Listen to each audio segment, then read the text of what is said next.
Dewch i'r dyfroedd, bob un y mae syched arno. Gwrandewch arnaf, dewch ataf, clywch a byddwch fyw.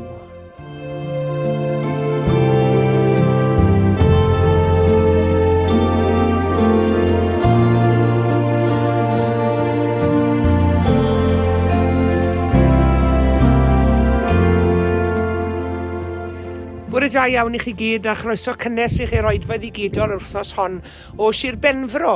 Wi yma, lawr yn Llydddewi ac yn sefyll ar hyn o bryd ger ffynon Non. A thi cefen i fi yn hyn, mae adfeilion capel Non, a mae'n lecyn hyfryd iawn. Hoifach, cyfle i gerdded rhan o lwybr arfordir ar ôl pas digon bisi. Croeso chi gyd i roedfa ddigidol. Gobeithio gewch chi fendith o gydaddoli ni heddi.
Salm 36. Ymestyn dy gariad arglwydd hyd y nefoedd, a thylondeb hyd y cymylau. Y mae dy gyfiawnder fer y mynyddoedd uchel, a ddarnau fel y dyfnder mawr. Cedwi ddyn ac anifail o arglwydd. Mor werthfawr dy gariad o Dduw. Llochesa pobl dan gysgod y denydd. Fe digonir a llawnder dy di, a diodi hwy ac afon dy gysuron. Oherwydd gyda thi y mae ffynon bywyd, ac yn doleini di, y gwelwn oleini.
Ie, yma uwch ben y clogwyn yr arfordir Sir Benfro gen dinas Tyddewi.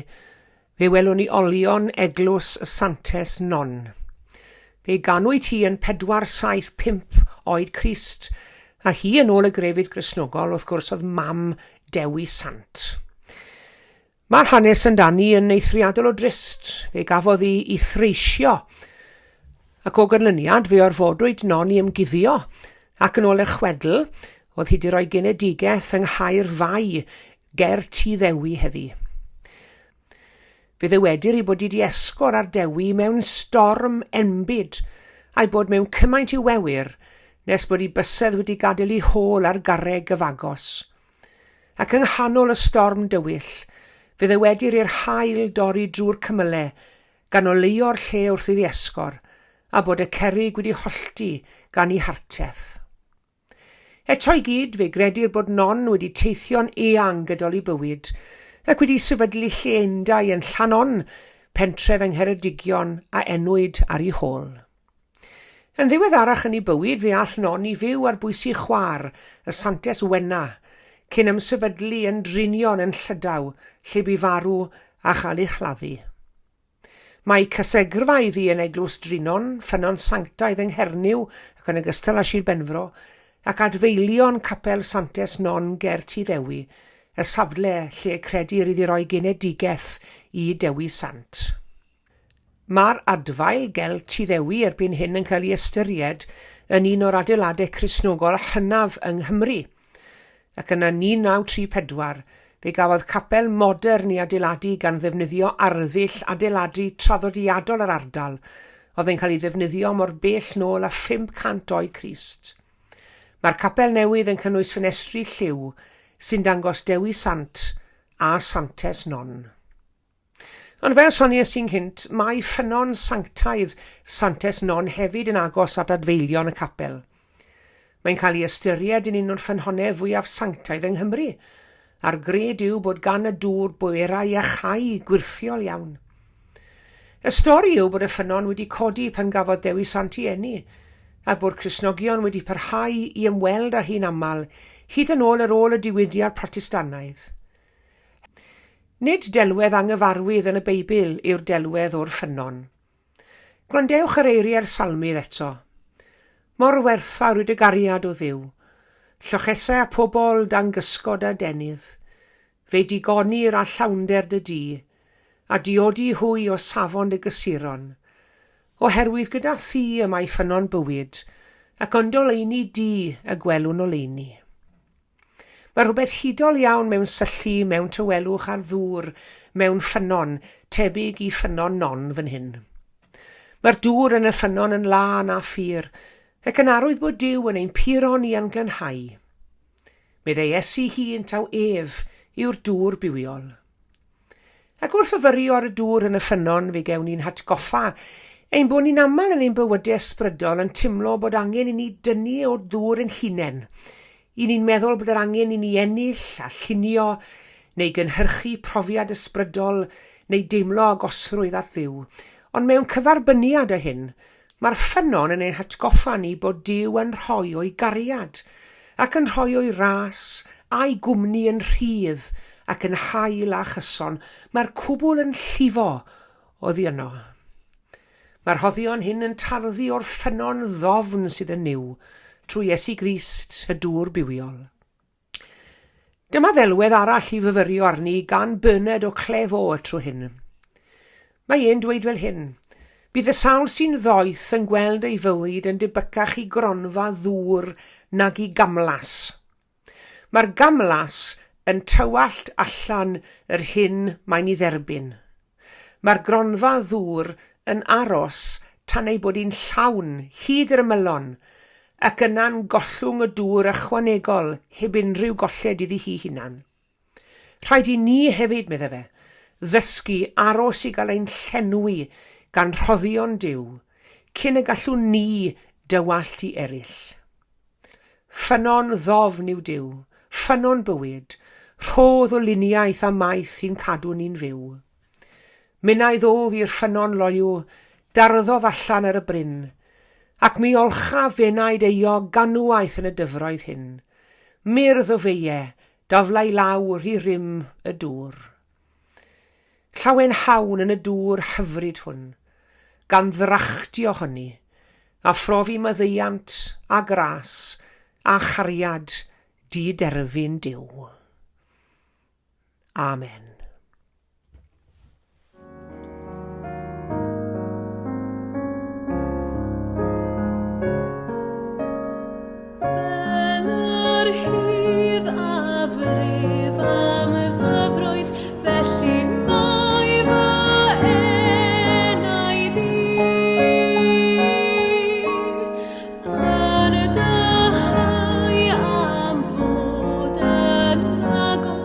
Er mwyn pro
Gweddiwn. Ein tad yr hwnnwyd yn y nefoedd. Edrych arno ni nawr o ddew wrth i ni, ac osau atat ti mewn gweddi. Diolch i ti arglwydd am y cyfle hwn i ymdywelu ger dy fron di, yng nghanol rithyr bywyd yn aml iawn.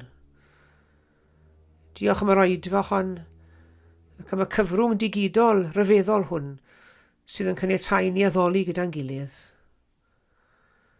Diolch yn fwy na dim arglwydd efo ti drwy dy gariad di, yn ein tynnu ni nes at ein gilydd ac yn nes at ti, yn ein clymu ni yn un. Diolch arglwydd am y sicrwydd efo ti yn gwrando ar ein gweddiau ni nawr. Beth bynnag yw ein hamgylchiadau yn sefyllfa ni. Siwt bynnag i ni'n timlo ar hyn o bryd. Siwt wythnos bynnag i ni wedi cael. Beth bynnag yw ein emosiynau ni. I ni'n diolch dy fod ti'n gallu uniaethu â ni. Dy fod ti'n gwybod yn iawn siwt i ni'n timlo. Dy fod ti felly yn medru gwrando'n astyd ar ein gweddiau ni.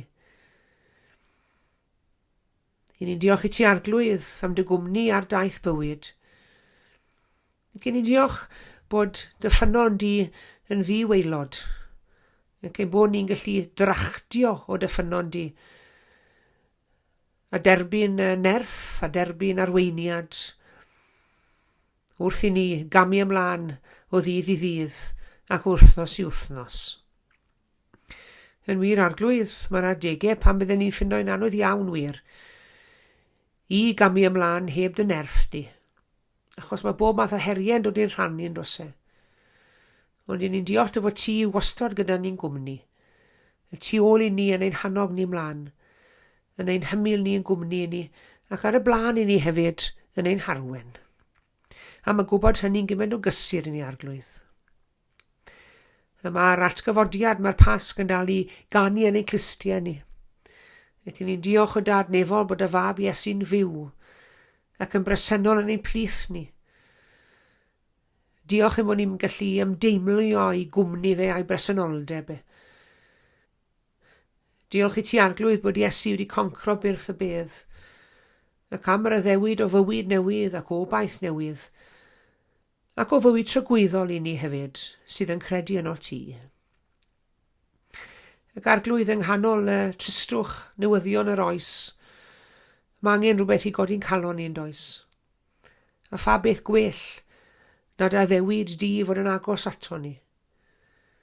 Pha beth gwell na cael ein galw i fod yn dystion i ti, i gyhoeddi nid newyddion drwg, ond i gyhoeddi newyddion da ar y fengil, y newyddion da sydd angen ar ein byd ni heddi. I ni'n arswydo arglwydd wrth i ni wrando ar y newyddion o ddydd i ddydd, a chlywed eto am y trais sydd wedi bod a'r ryfela sydd wedi bod o di Rwsia ac Wcrain, heb sôn am Gaza a mannau eraill. Dad nefol ni'n gweddio dros bawb sy'n cael ei effeithio gan y gwrthdaro dieflig hwnnw. Ni'n gweddio am heddwch yn ein byd ni, ac am dangnefedd yng nghalon bob person.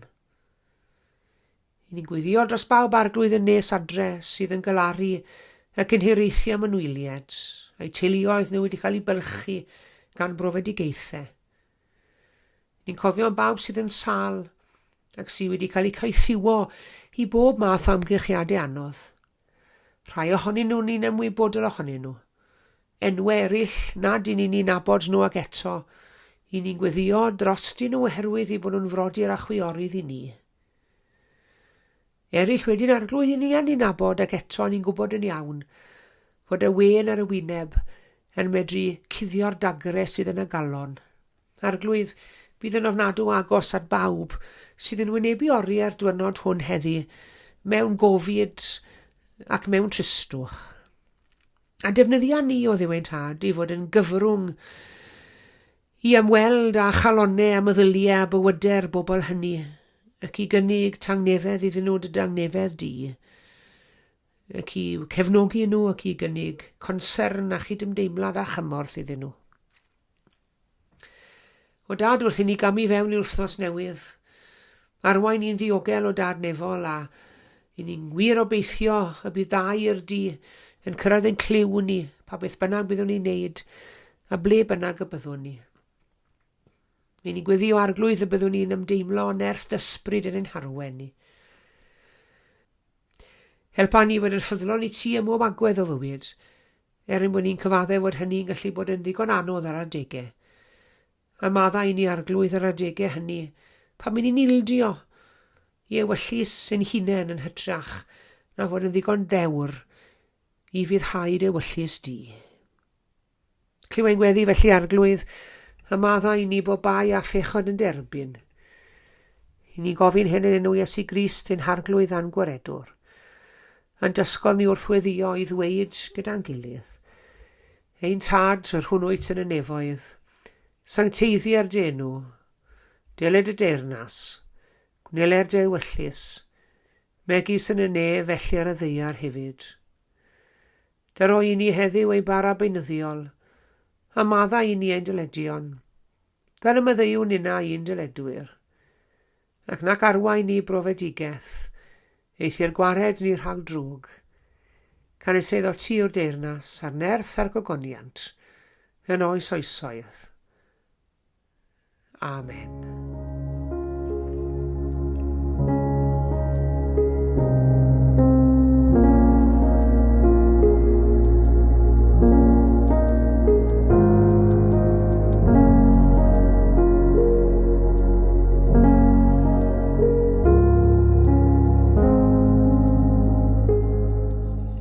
Diolch yn fawr iawn i chi gyd am eich cwmni yn yr oedfa bore yma.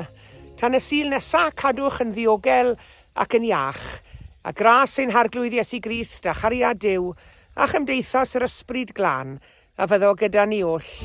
Amen.